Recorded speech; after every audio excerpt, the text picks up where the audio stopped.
Okay, so let's wrap up this lecture. So we covered online evaluation through the Monte Carlo approach, state evaluation. We updated either state values or Q values estimations based on observed returns. We saw an on-policy Monte Carlo control approach where we evaluated the Q values for a given policy, and then we updated the policy, and we continued that in loops as a control algorithm in order to converge on an optimal performance, on our optimal policy. However, we saw that we should be beware of local optimums. That is, we must always explore, else we might converge on a policy that is suboptimal. A good way to guarantee convergence is to consider using a soft policy that provides us with a distribution over the actions, with every action having some non-zero probability for being taken at every state.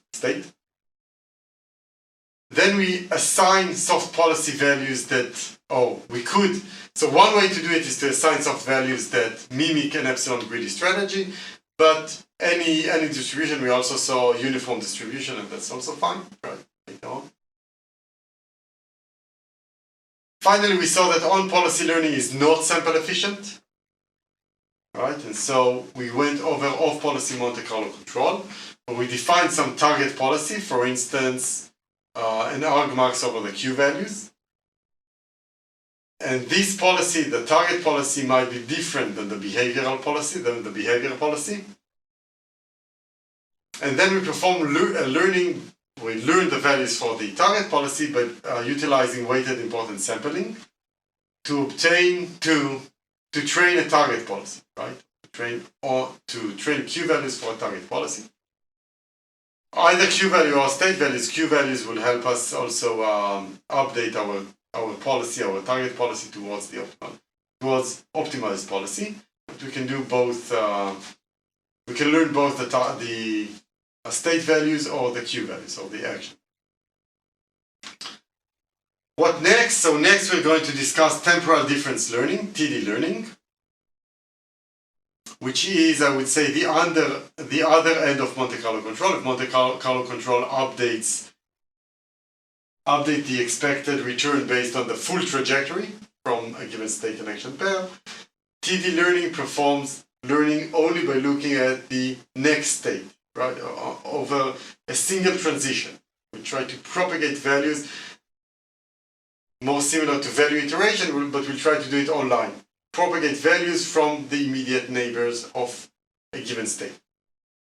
Regarding the assignments, you are now welcomed or encouraged to start working on the Monte Carlo control implementation, and also the implementation of Monte Carlo control with importance sampling. We covered both of these algorithms in this lecture, and you are now required to implement those in your home assignment. Again, the instructions are available on the course website. The due date is published on Canvas. Please go to Canvas to learn about the due date for these assignments. Also, you have available the Monte Carlo control quiz, also available on Canvas, with a due date published there. With respect to the course project, please converge on the projects, on your project's topic and scope.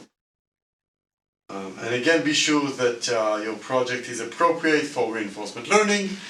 You're more than welcome to consult either me or the TA regarding your project's topic. Thank you.